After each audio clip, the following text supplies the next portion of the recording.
Welcome back, everyone. You listen to the Feel Good podcast, a show that helps you to tackle society's marmots with your host, Ms. Clara.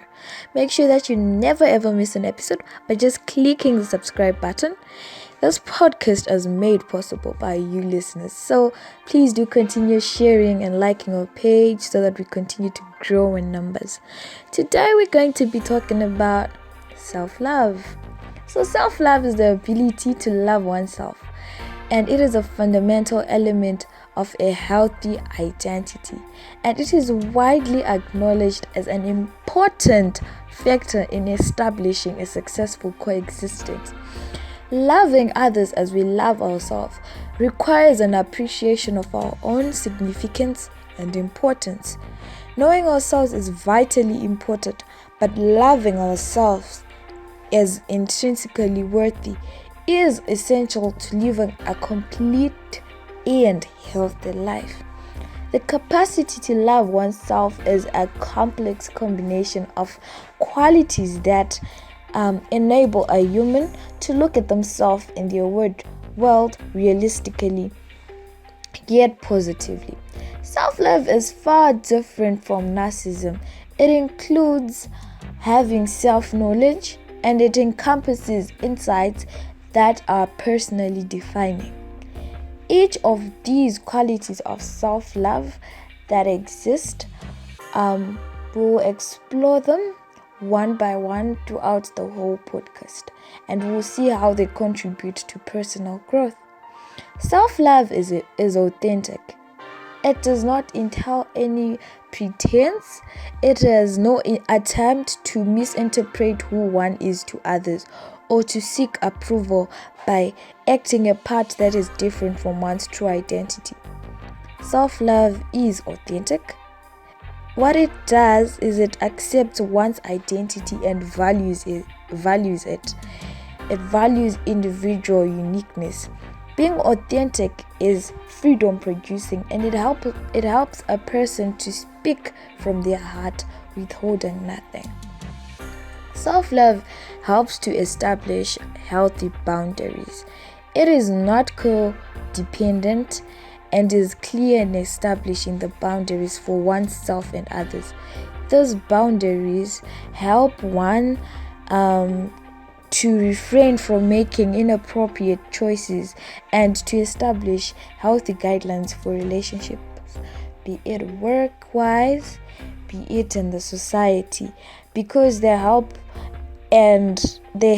one in affirming their standards and integrity. Self-love also avoids demeaning choices because it refrains one from engaging in situations that might lead you to self-destructive activities. It helps you remind yourself who you are. It helps you view yourself in a different perspective, and it helps you view yourself with much more respect. It will conscientize you on conditions and relationships that have probably been deemed impossible or is a taboo in the past. So with self-love, you can start making new choices basing on the guidelines that you have set for yourself. One's worth is not determined by today's compliment. It's also not determined by today's achievements. Neither is it determined by what the future holds for us. Self-love is unconditional. It helps recognize one's inherent worth. It provides a sense of confidence in the face of obstacles. It acts as a cushion when disappointments or failure inevitably occur. Some things we cannot evade from. Some things just happen, and we just have to accept that the situation is what it is, and we need to be able to have self-love so that we bounce back. With self-love, one is able to be confident enough to be who they want to be without thinking what the other person might say. Self-esteem, yes, is an evaluation of oneself, and self-acceptance is an attitude. But what self-love does is it combines both. feeling, and action.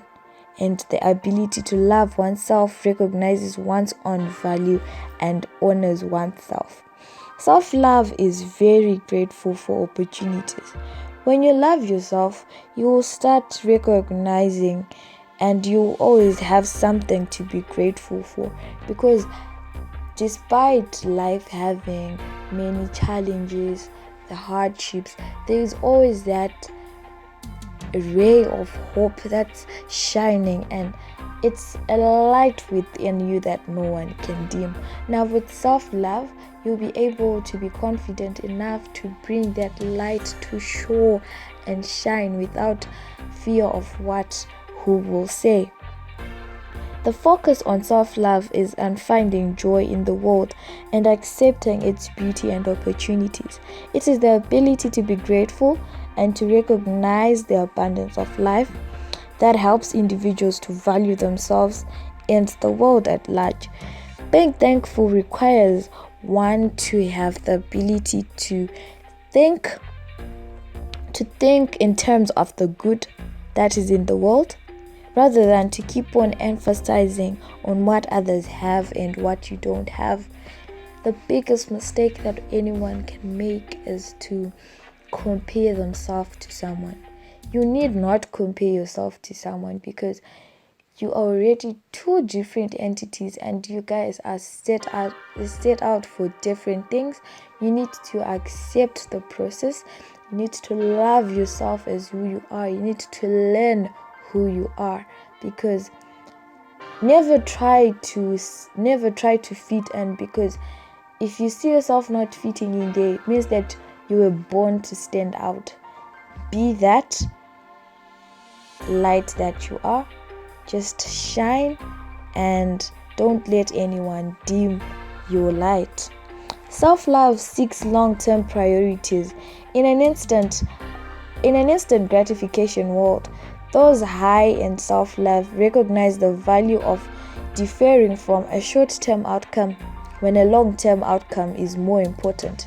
It has the ability to look at the bigger picture and use wisdom in weighing of choices in order to optimize which benefits the self and others.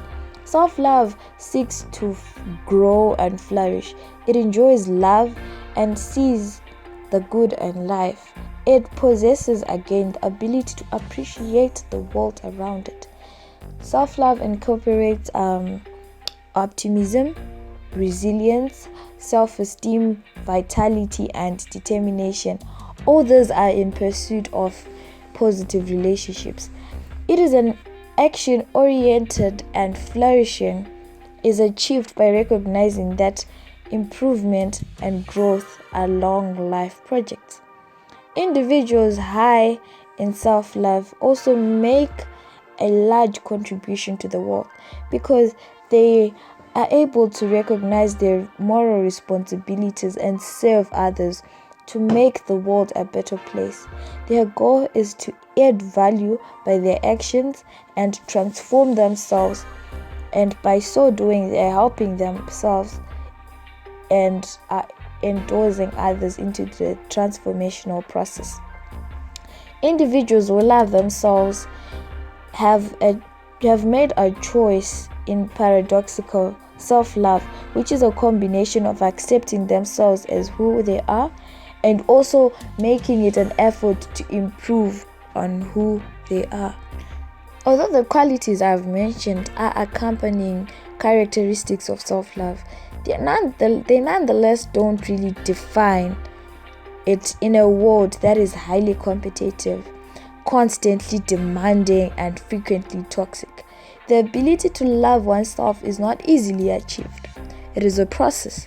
But with the benefit of a maturing perspective, self-love sometimes sneaks up on an individual who discover that they've become better than they ever thought they could be. When one loves his or herself without condition, they realize and recognize their inherent yet imperfect gestures, and they become humbled by the shortcomings, and they then start to commit to improve themselves. Self-love accepts the reality that there are no perfect individuals. Love for oneself does not require that an individual becomes perfect. Real people are not perfect. Perfect people are not real. Accepting imperfections is a vital part of redefining reality. In a world in which one is trying to become a better person, you need to understand that no one is perfect. And withholding of self-love becomes, because one is not yet perfect, is just self-defeating, and it limits the possible joys in the world. Forgiving oneself of your imperfections enables you to transcend into showing love, and also you being able to love others. So in conclusion, self-love is a mixture of self-esteem and self-acceptance, the two just bringing out the best in someone. Before I wrap it up, I'd like you to leave your questions in the comments section, and yes, your comments as well. Before I wrap it out, I'd like to thank Mkukuji Media, Elite Leadership, and Washiti Beats.